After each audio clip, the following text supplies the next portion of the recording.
Olá meus amigos, o meu nome é Marisa, bem-vindos ao meu canal Caminhada com Deus. Amigos, é hoje que eu vou dar o testemunho que abrange o tema que fez algumas pessoas aqui na plataforma me chamarem de criminosa. O testemunho que fez algumas pessoas aqui na plataforma dizerem que eu deveria voltar para o manicômio, da onde eu não deveria ter saído, porque eu sou louca, não é? Pois é, então hoje eu vou vos dar este testemunho. Não é fácil falar sobre este assunto, mas vamos lá. Eu vou tentar da melhor maneira que eu conseguir. Mas primeiro gostaria de dizer, este canal é monetizado e tem a aba Seja Membros. Se tu puderes participar ajudando o canal, eu agradeço todo o dinheiro que será obtido através deste canal, seja com a visualização, com a monetização ou com a parte do Seja Membros, será usado sem bens lucrativos. Este dinheiro vai ser usado com fins donatários. Agora, vamos lá ao meu testemunho.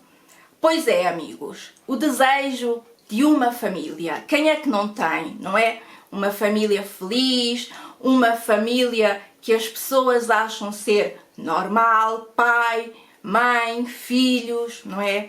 Pois é, este mesmo desejo eu também tinha e tive e tenho, porque é um desejo muito natural, né, de nós humanos. Na palavra está escrita que não é bom o homem estar sozinho, não é? Então vai sair da sua casa e se juntar à sua mulher e serem um só. E isto é verdade, só que muitas vezes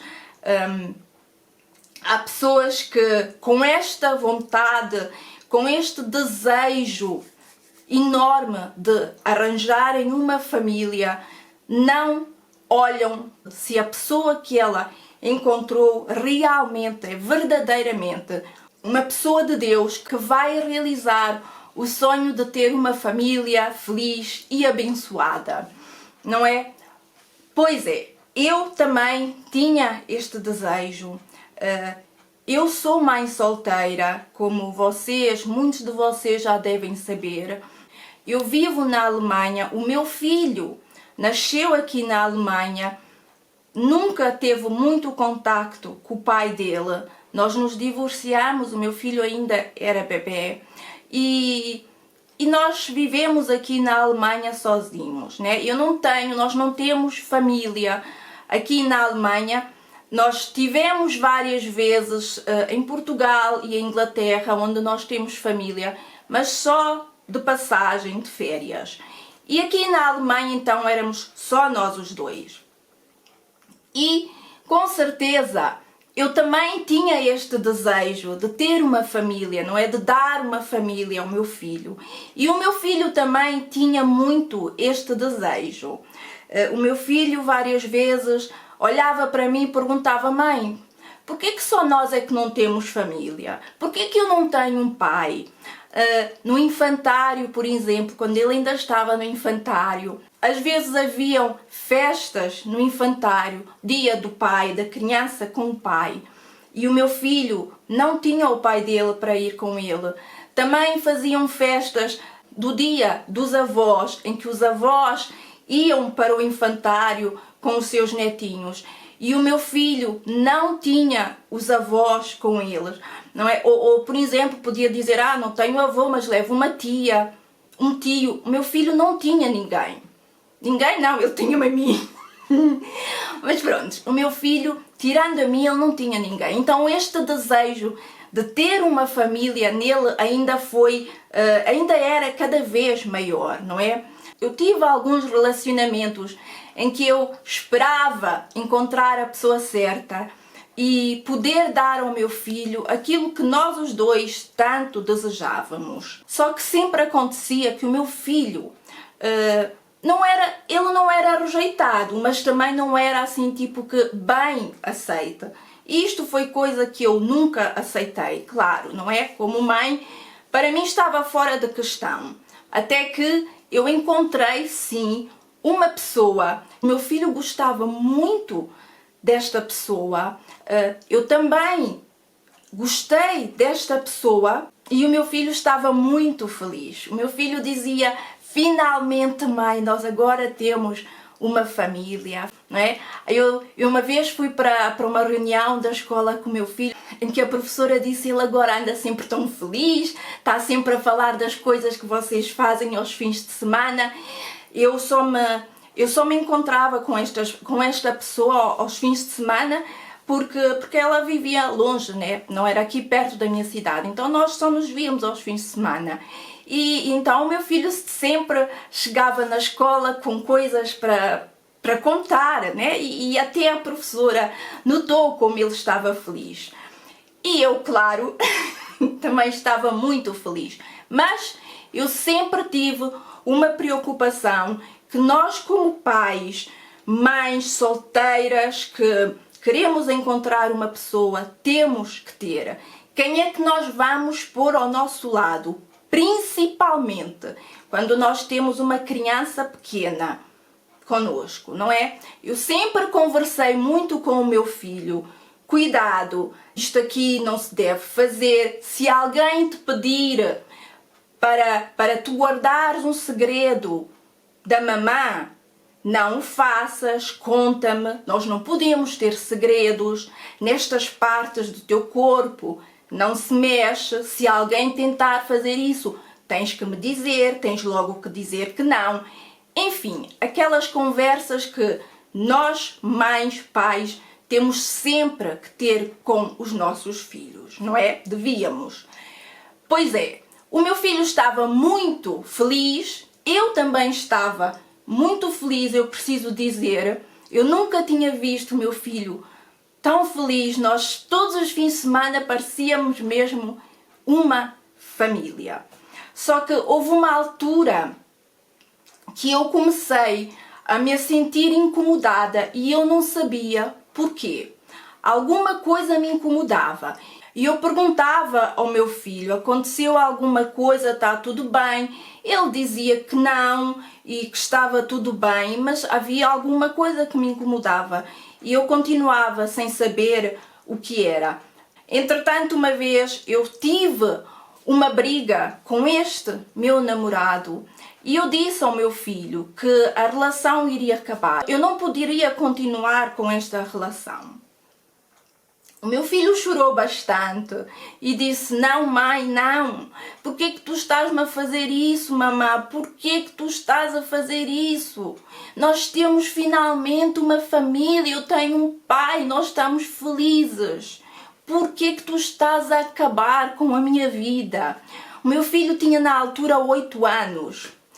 E quando eu ouvi ele dizer aquilo, aquelas frases, e quando eu ouvi a chorar, a dizer: por tua causa eu nunca vou ter uma família, eu nunca vou ser feliz.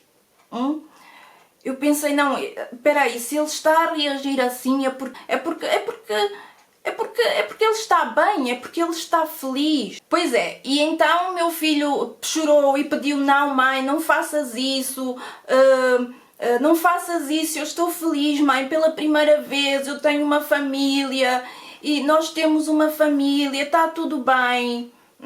E sinceramente, amigos, eu sei que eu posso vir a ser muito julgada neste vídeo, através deste vídeo, e eu poderia sim mentir, mas de que me valeria contar um testemunho se eu mentisse, não é?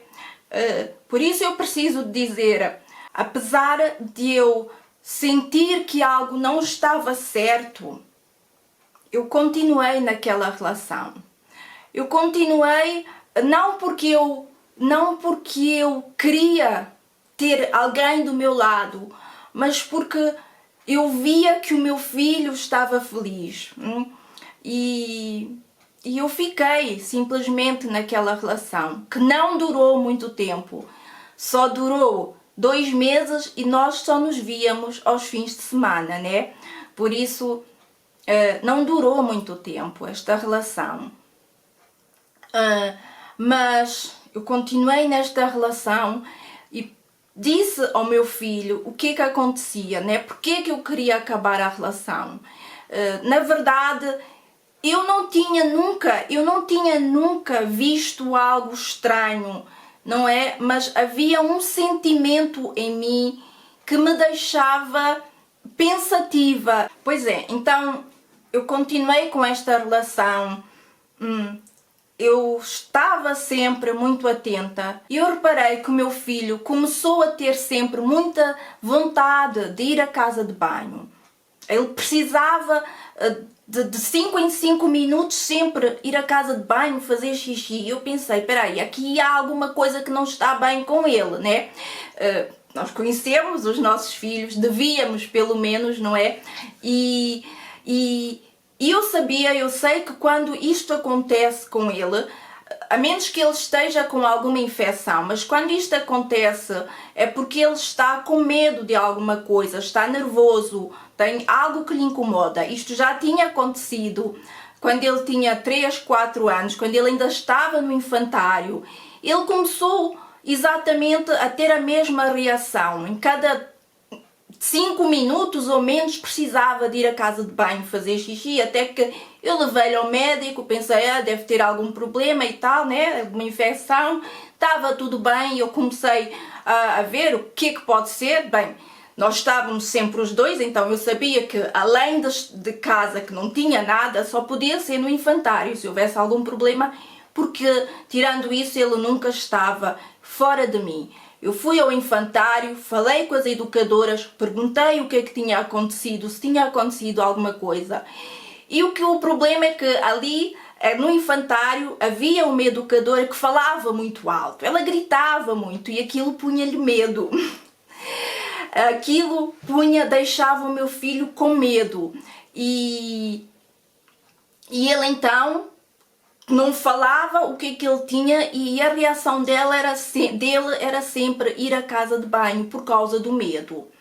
Eu falei com a educadora, disse que alguma coisa estava errado. Eu falei com eles, né, que eles prestassem atenção. Eu reparei que ela falava muito alto mesmo. Não sei se ela tinha problemas de audição ou coisa assim.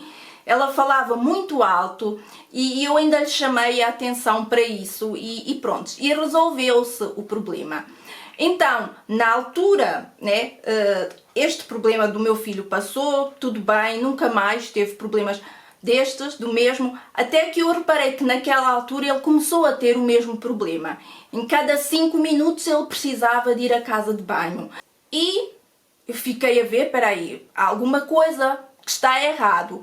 Conversei com ele, eu vi, né, que ele estava outra vez com aquela necessidade sempre de ir à casa de banho.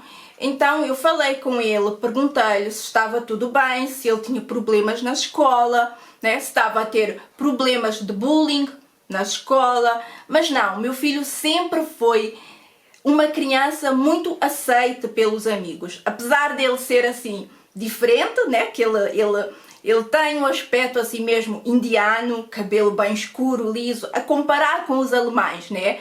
Ele nunca foi deixado de lado, ele nunca sofreu mobbing na escola. Ele é uma criança que sempre foi muito querida entre os amigos, entre os professores, entre todas as pessoas, não é? Então, eu falei com ele, ele disse-me que não, em casa eu sabia que nós não tínhamos problemas nenhuns, não é? Tirando os fins de semana, que era quando eu estava com aquela pessoa. Então eu comecei a prestar mais atenção, não via nada de diferente, até que um dia eu vi que o meu filho estava um bocado estranho, né? E eu perguntei o que é que se passava e ele disse que nada, não tinha acontecido nada. Então, eu tive uma discussão com aquela pessoa porque eu queria saber o que é que tinha acontecido. Meu filho sempre foi uma pessoa calma e tranquila e ele estava assim, ele não estava tipo desesperado, mas ele estava simplesmente diferente, não é? Então, naquele dia eu tive uma discussão com aquela pessoa e o meu filho reparou também naquela discussão, não é? Então eu aproveitei exatamente esta discussão, eu vim ter com o meu filho na sala, a pessoa não estava na minha casa, já se tinha ido embora, eu sentei-me com o meu filho exatamente aqui no meu sofá e eu disse para ele, nós precisamos de conversar. Isto é assim, eu já sei de tudo, esta pessoa já me contou tudo e agora eu quero ouvir também da tua boca o que aconteceu. E o meu filho olhou para mim e disse, eu não acredito. Eu não acredito, mãe, que ele tenha dito alguma coisa, tu estás a mentir. Por acaso até estava, mas eu disse para ele, não, eu não estou a mentir, eu estou a falar a sério, eu já sei de tudo da parte dele, mas eu quero saber da tua parte também, o que é que aconteceu. E foi aí então que o meu filho, pensando que eu sabia de alguma coisa, disse-me que ele tinha tentado beijar o meu filho, não é? E o meu filho disse, mas mãe, mas isto não é problema, mamã. Nós podemos falar com ele, eu disse a ele que eu não quero, ele aceitou e nós podemos falar com ele e ele depois nunca mais vai voltar a fazer isso. Mas não acabes, mãe, não acabes a relação, nós estamos tão felizes. É claro que eu não iria continuar nesta relação, não é? Eu cheguei, foi por telefone, eu cheguei até esta pessoa ao telefone e disse... E esta pessoa queria falar com o meu filho, não é? É assim, manter o contacto. Em um outro vídeo ainda vamos falar outros temas, hoje somente vai ser o testemunho, né?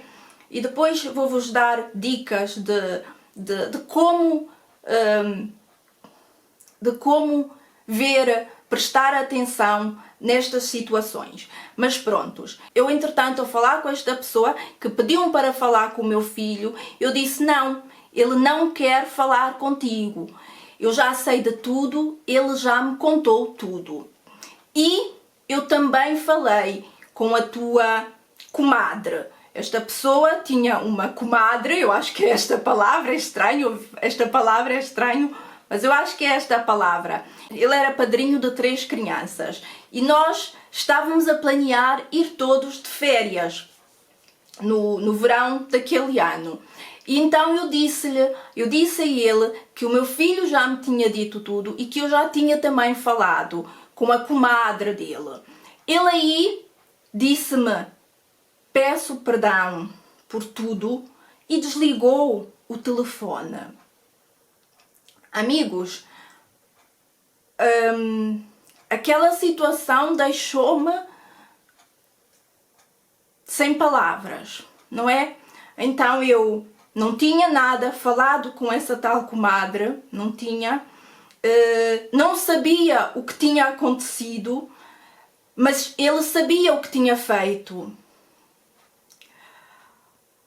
Eu simplesmente peguei no meu filho naquele dia, às 10h30 da noite, e disse, vamos. E o meu filho disse, vamos para onde, mãe, a esta hora? Já estava escuro, 10h30 da noite. Não é nosso costume sair a esta hora, sem carro, ainda por cima, andar por aí. Vamos aonde, mãe, a esta hora? Já está escuro. E eu disse para ele, nós vamos à polícia. Ele perguntou porquê ir à polícia. Eu expliquei-lhe a situação. E ele disse, mas mãe, ele não é nenhum criminoso. Ele depois vai preso. Eu não quero. Eu gosto dele, ele é bonzinho. E eu disse para ele, não. Nós vamos à polícia denunciar. E lá fomos nós. Naquele dia, às 10h30 da noite, denunciar aquela pessoa que eu achava poder ser o homem da minha vida, o pai de família que eu sempre quis ter, a pessoa que seria dada por Deus. E eu então fui naquela noite com o meu filho à polícia, denunciei aquela pessoa que foi num domingo à noite, nunca vou me esquecer. E depois fiquei até quarta-feira sem ter notícias desta pessoa e sem saber o que tinha acontecido com outras pessoas também. Até que um dia, na quarta-feira a seguir, eu estava com o meu filho e com o meu chefe de carro, ia levar o meu filho a uma consulta no oftalmologista, que era um bocado longe da minha cidade. Então o meu chefe levou-nos de carro, como ele sempre faz, e foi aí que eu recebi um telefonema da polícia a dizer: esta pessoa morreu. Naquele momento, eu não sei se vocês vão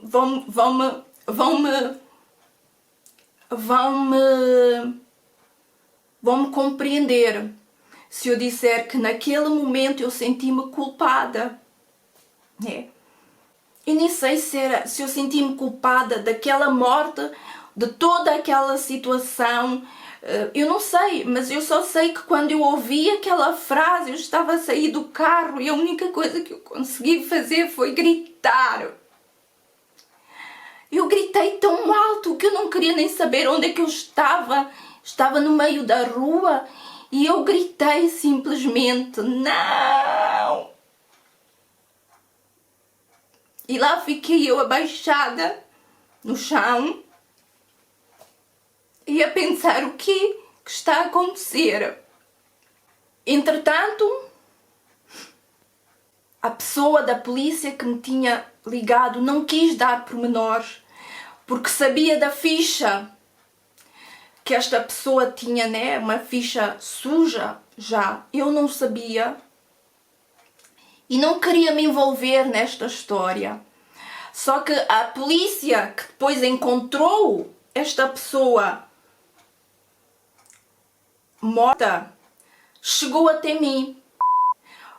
Esta pessoa vivia num outro país, esta pessoa vivia na Suíça e eu aqui na Alemanha, por isso eu fui dar a queixa na Alemanha, na delegacia aqui da Alemanha, e esta pessoa não tinha ido mais trabalhar durante 3 dias, segunda, terça e quarta foi quando lhe entregaram. Então, como ele era uma pessoa muito assídua no seu trabalho, muito responsável, e não foi trabalhar, os colegas foram até a casa dele, não tiveram notícias, não encontravam o carro do trabalho, então também deram queixa na polícia. E a polícia da Suíça então encontrou esta pessoa na casa dele morta. Ele tinha tirado a vida dele.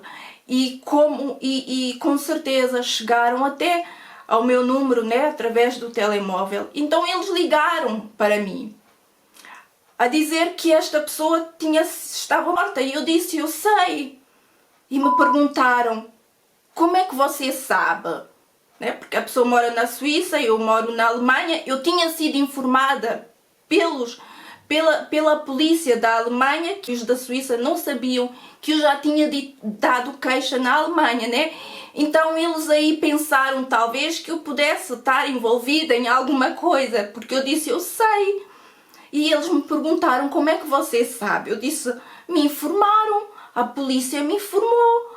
E eles aí ficaram sem saber, né? Eu contei depois um pouco o que tinha acontecido e eles me disseram: nós temos aqui uma carta que foi deixada para si. E esta carta de despedida foi lida ao telefone para mim. Entretanto, através da polícia eu cheguei a ter o contacto da tal comadre dele, que nós iríamos de férias, que tinha 3 filhos e que infelizmente um dos filhos foi extremamente por esta pessoa Quando esta mãe entrou em contacto comigo, ela perguntou: Marisa, o que é que aconteceu? Por que é que ele fez isto? Mas estava tudo bem, vocês brigaram, aconteceu alguma coisa. E eu disse: sabes, ele era um pedófilo. E esta mãe disse para mim: não, Marisa, não, isto não pode ser. Ele era padrinho dos meus filhos, ele era bom, os meus filhos gostavam dele. E esta pessoa, esta senhora, esta mãe começou a chorar e eu disse: não, ele era um pedófilo. E esta mãe então disse que já tinha também percebido que havia algo de errado nele, mas ela não queria acreditar. E então a mãe destas 3 crianças, quando disse àquelas crianças que o padrinho tinha morrido, tinha-se matado, foi então quando pela primeira vez há muito tempo uma daquelas crianças conseguiu respirar fundo e chorar e dizer tudo o que lhe tinha acontecido. Aquela criança, pela conversa que eu tive da mãe, com a mãe dela, aquela criança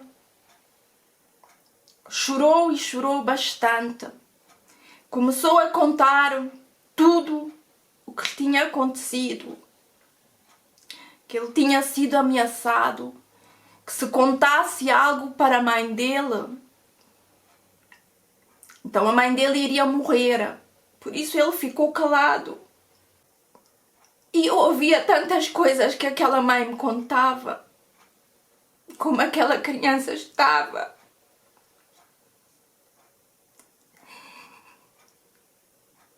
E eu não conseguia mais ouvir. Até que eu disse: eu peço perdão, mas eu não consigo mais ouvir tudo o que tu tens para contar. Nós precisamos de acabar este contacto. Eu hoje me arrependo por ter feito, por ter tomado esta decisão. Mas na altura eu não conseguia dar suporte àquela mãe.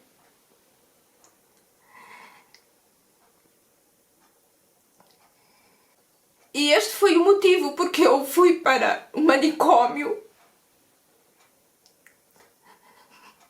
Como disseram, não é?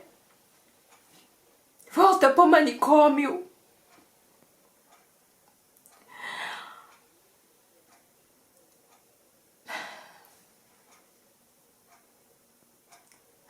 O meu filho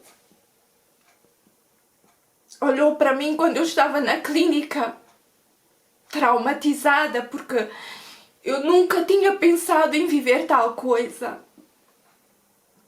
E ele me disse: mãe, eu sou culpado. Ele tinha 8 anos somente e dizia: eu sou culpado. Porque fui eu que te disse para nós ficarmos, para tu não acabares esta relação. E eu disse-lhe: não, eu não quero que tu ponhas na tua cabeça que tu tens culpa de alguma coisa. Tu não és culpado de nada.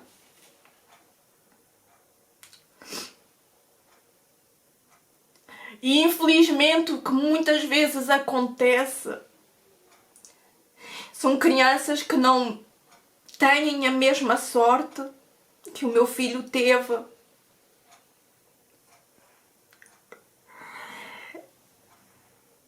De ter uma mãe, um pai, uma tia, um tio que preste atenção, que se for preciso faça um joguinho para descobrir o que está a acontecer.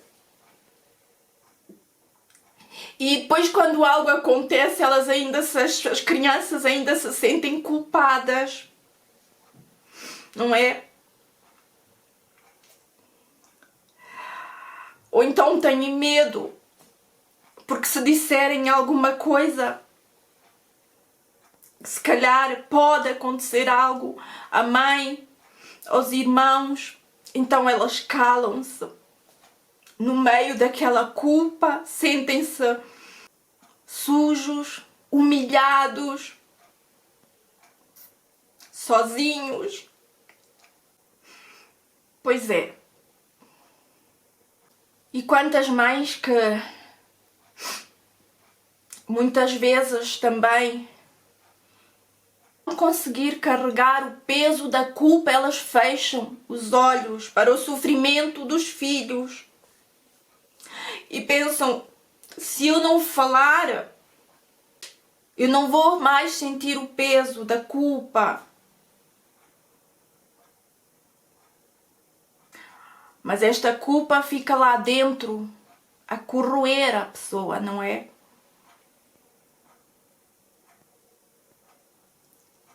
Pai, mãe, falem com os vossos filhos. Ainda que vocês não possam mudar o que já tenha acontecido, vocês podem mudar como essa criança, esta criança vai se sentir a partir deste momento. Não deixem os vossos filhos carregarem o peso de uma culpa que eles não têm. Não deixem as vossas crianças se sentirem sozinhas, porque elas veem que na realidade a mãe até percebe alguma coisa, mas não fala nada. E muitas vezes é por medo de assumir o fracasso, de ter falhado, de não ter protegido a sua criança naquele momento. Falem com os vossos filhos. Mostrem aos vossos filhos que vocês estão lá para eles. Que a criança nunca é culpada. E que, apesar de não poder voltar o tempo para trás, vocês vão poder estar com esta criança a dar forças para o futuro e a entregar nas mãos de Deus a vida desta criança e a vossa família também. Peçam a Deus a pessoa certa e esperem pela pessoa certa, porque o diabo conhece os nossos desejos do nosso coração, os sonhos, os nossos sonhos, os desejos do nosso coração. E muitas vezes ele apresenta-nos algo como se fosse de Deus, mas não é. A família é um desejo de Deus, com certeza. Mas nem todas as pessoas conseguem formar uma família que vai andar nos caminhos de Deus. Por isso é preciso nós termos cuidado, nós orarmos, pedirmos a Deus que abra os nossos olhos, termos cuidado, conversarmos com os nossos filhos, esperarmos em Deus e termos a coragem de dizer: Deus, se isso não for de ti, então tira. Eu prefiro ficar sozinha com o meu filho o tempo que for, do que ter alguém na minha casa que não me vai fazer viver os sonhos de Deus para mim e para a minha criança. Até a próxima vez, até a próxima caminhada com Deus. Tchau!